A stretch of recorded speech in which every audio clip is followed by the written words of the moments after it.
use materials that are easy. Reading Don Quixote is not going to help your fluency at all. It's got to be something that you're very comfortable with, because we're fluent with, what we really know. So it's fine to use really basic texts, even if your learners, quote unquote, should be at a higher level, because that can help their fluency. You're listening to Speaking of Language, a podcast recorded at the Language Resource Center at Cornell University. Each week, we explore a topic related to language pedagogy and second language acquisition.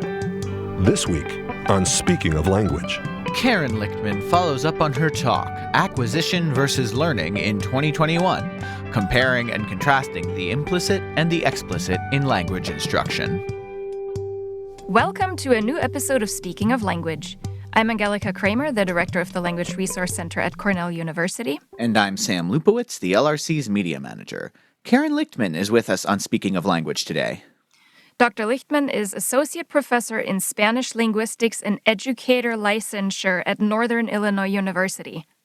She gave a talk as part of our monthly LRC speaker series on acquisition versus learning, which you can watch on our YouTube channel.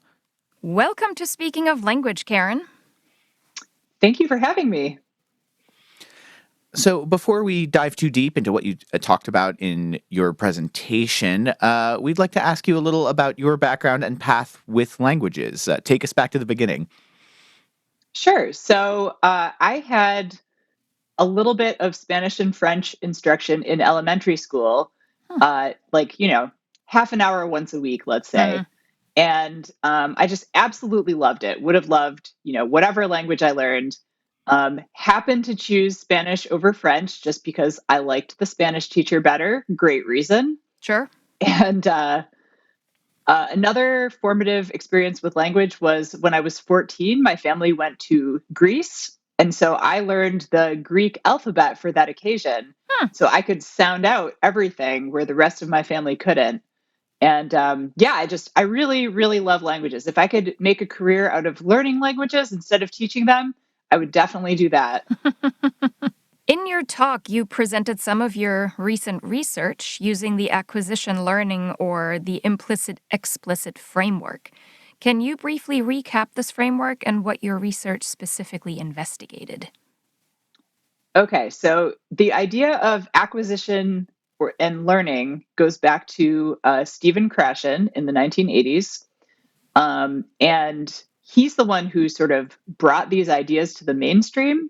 But even though we don't talk about acquisition and learning anymore, I did an article with Bill Van Patten recently where we argue that acquisition and learning are actually alive and well, but they're just called implicit and explicit learning now.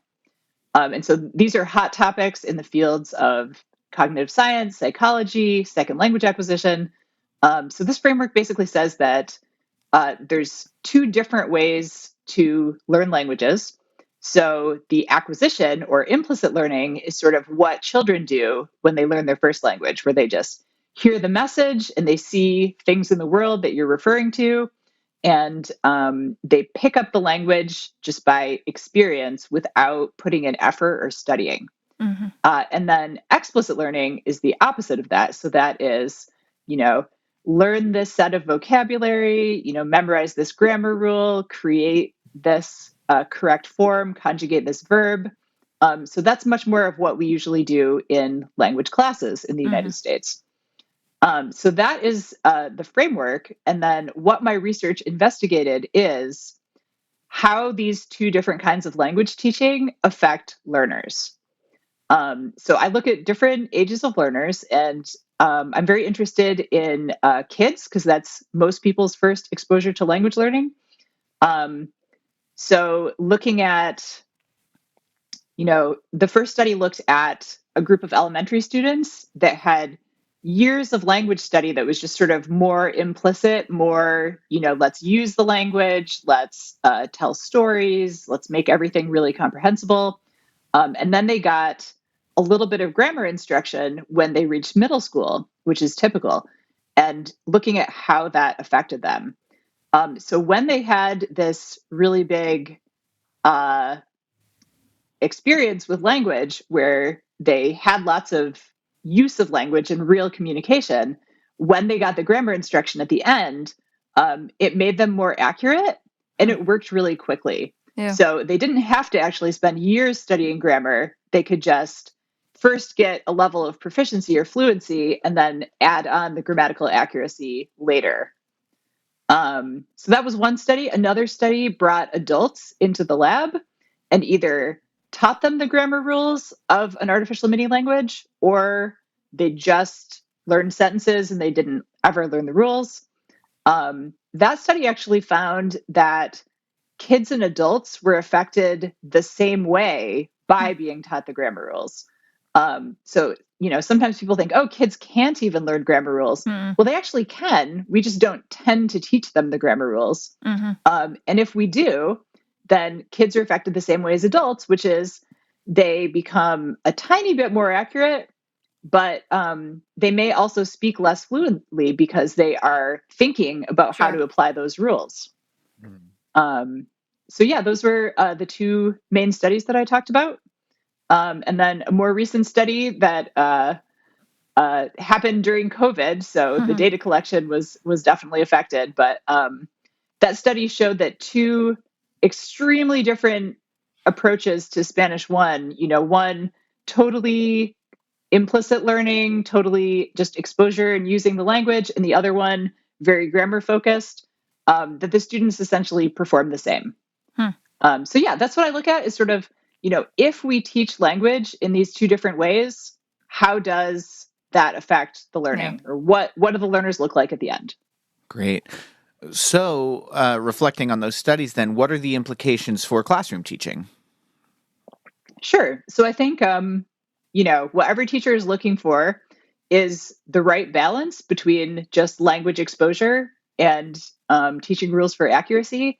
And most people could take their classes a lot more in the direction of just using the language, because what we know about implicit learning is it's slow. It takes a long time. Learning things unintentionally, you have to really put in the hours and spend a lot of time learning. For that reason, because implicit learning is slow and explicit learning is fast, I think most classroom teachers could add more just use of the language, communicating, speaking in the target language with their students about whatever is interesting to them, whether that's a story, whether that's, an event happening at the school, and probably spend less time teaching grammar. If you are going to teach grammar explicitly, there's good research that shows that delaying it till the end of your program is really beneficial. Because when the learners have lots of knowledge, they have that vocabulary and they have that proficiency, then you can teach them grammar without having such a big hit to their fluency. Is there something that teachers can do thinking about fluency to expedite their students' progress in fluency? Yeah, I mean, I think doing activities that are spoken. So when you think about, a first year language textbook, a textbook is written. Everything that you do that's spoken happens in real time. And so the learners have to be, working to understand you when you talk in real time. So you talking to the students, playing recording, seeing what they can understand from recording, having the students talk. So oral activities, I think, are necessarily time pressured, and those benefit fluency. You also want to use materials that are easy. So reading Don Quixote is not going to help your fluency at all. It's got to be something that you're very comfortable with, because we're fluent with, what we really know. So it's fine to use really basic texts, even if your learners, quote unquote, should be at a higher level, because that can help their fluency. And would you label activities like you're just describing as explicit or implicit? Oh, activities where you Like present students with texts, for example, or, having okay. them go beyond just the written word. Uh-huh. Yeah, so having students go beyond the written word, so having a lot of talking in the foreign language in your class. Mm-hmm. I would say if you are talking to the students and you're exchanging information, I would say that that's more implicit Mm-hmm. because you are not focused on form, you're focused Mm-hmm. on meaning. Mm-hmm. So, um, real communication activities tend to be more implicit. When I say real communication, some quote unquote communicative activities in Yeah, foreign language classrooms are like, sure. what color is this banana? Mm-hmm. So that would not be communication. Yeah. That would be, I'm just telling you to say the word yellow. Yep. But, if you ask your students about their likes and dislikes or what they do, what they did, you don't know what they're going to say. And so that means they're really communicating. Yeah. Yep. Yep. We need purpose. Yes.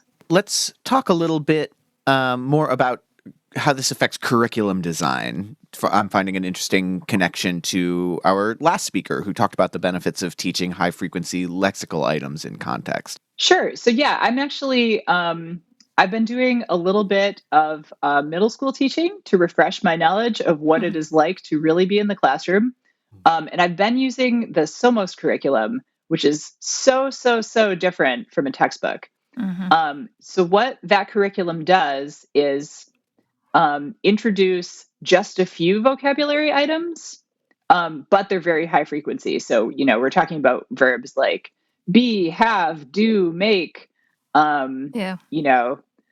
words for people. You can Google what are the highest frequency words for your language and putting those, in the beginning of the curriculum. That's very different from a textbook. So I used to teach with paso a paso in my very first middle school job. And that has the word perezoso or lazy in like chapter 1. That is not a high frequency item. So I think trying to focus on things that are high frequency, constructions that happen a lot, like I have to, I want to, you have to, constructions with two verbs. So taking the high frequency stuff and then building content around that. Mm-hmm. So yeah, I mean, it's been really interesting to see. I think Somos is, although it's an established curriculum, it's also still a work in progress, and seeing how that evolves and updates. It sort of presents a small set of vocabulary. The class makes up a story with that vocabulary, which means that you use those words again and again to negotiate meaning, to decide what happens in this story. There'll be some activities to sort of revisit the story, whether that's like summarize or, Mm-hmm. tell it to a partner or change the ending or just things to keep students talking in the target language. And this is at the very, very basic level. Yeah. So yeah, I think definitely thinking what is the most useful vocabulary and not teaching and testing like a long list of arbitrary vocab. I mean, perezoso is useful, but maybe not that early on Yes. in the Yes. in the in the textbook. Yeah, thinking about what is really important for students to know, the most frequent words in the language, and then building content around that. So finding readings about those or writing readings about those, finding audio about those, Mm-hmm. and keeping it to those basics. Yeah. Is there any other advice that you would give to colleagues who have a specific textbook that they simply can't abandon, but they want to do more with like input-based language study? Yeah, I think there are a lot of things that you can add while still following the framework of a textbook. So are we talking like college or K-12? Oh, but how about both? Like Okay. first All give us right. some ideas for K-12 and then for college too. Okay. So for K-12, for people who can't abandon a textbook, I would say use the comprehensible parts of your textbook, which may include audio recordings, which may include videos, which may include readings. And then maybe you pull out the most important words from all the words in the textbook to really focus on. And if you need to expose students to a huge amount of vocabulary, maybe have them do some online practice, like flashcards or something. So they've been exposed to that, but that's not the core focus of your class. And then rather than talking about, Maria in the textbook and her schedule, like talk about your student's real schedule. So anything that you can do where you and the students are really exchanging information is real communication, and it does help fluency and help implicit learning. So I would say use the textbook as more of a framework, use a few activities from that, and then add a lot of activities where you're just sort of talking. Yeah. You can also add novels. I think even textbook-based teachers see the benefit of these easy reading novels that are now so common and used to be so rare in language teaching. Yeah. So, that looks rigorous. That looks like, oh, they're reading a whole book. And you can also do things like, okay, we're going to summarize this novel using the past tense because that's what we're supposed to be learning. So I think there are things you can add to a textbook without abandoning the whole textbook. Yeah. Okay, so if you're talking college, the real challenge in college is the very limited instruction time that you have with the students. So if you teach college and you want to do input, you're going to have to find a way to get the students' input outside of class. So during COVID, we've started to get more creative with technology. And, there are things like ed puzzles that might actually be useful for college that might be things that originated in K-12, but they could be a way for college students to get extra input outside of class. So you want to find activities that students can do that just sort of expose them to language, that there's some sort of accountability that they have to do it, but not something that you have to, grade and correct every word of. That, I think, the key for college professors would be to establish that their students are going to get a lot of input outside of class. Great. What other projects are you working on right now? That's a good question. Like I said, my major project right now is doing a little bit of middle school teaching on the side. And so I am updating my knowledge of everything that the comprehensible input world has created since the last time I taught middle school, which was about 15 years ago. So that has been really challenging and really enlightening. Yeah. I'm also working on a couple of projects that are collaborations between me and high school teachers. That's great. So we actually just collected data this week for somebody, a teacher, Angela Gardner is her name, who wanted to study two different kinds of questions that she was giving to her students. So one group of students, she would give them questions that would just be like a question, like, what or where did the parrot live? Oh, it lived in the jungle or something. Okay. So where there's no either or options for the students. And the other kind of questions she tested were either or questions. So where does the parrot live? The jungle or the ocean? And then students can answer the questions more easily because the answer is provided for them. So she's actually measuring a couple of things. She's measuring like student language production after that. So some students get the one, some students get the other. She's also measuring if they're tempted to use Google Translate. So K-12 teachers are having to deal with Google Translate like never before because students are on devices like never before. Yeah. And the best way to keep your students off Google Translate is to ensure that the task is easy enough for them to complete without using it. And so that's what she's trying to do by really scaffolding these questions. So that is another brand new project, and it's fun to research in the real classroom context. Mm-hmm. And I do have to point out that you are incredibly brave to go back into the middle school world. Yes. I think it is scary, and I would not have been able to do it if I had not been sitting at home for 18 months in COVID, and I was willing to do anything to get out of the house, including teach middle school Spanish. Yes. That's awesome. Yeah, that's heard. So, Karen, where can our listeners learn more about your work? So if you Google Karen Lichtman, you'll find my website at Northern Illinois University. So that links to a few different things. There's a page that I have that is about TPR storytelling, which is how a lot of teachers find me. And so that has a book that I wrote about TPR storytelling, and it has a lot of research handouts that I've presented at conferences over the years. So that's one arm of it. And then for my more academic stuff, there's also academia.edu, and ResearchGate has some of my publications on it.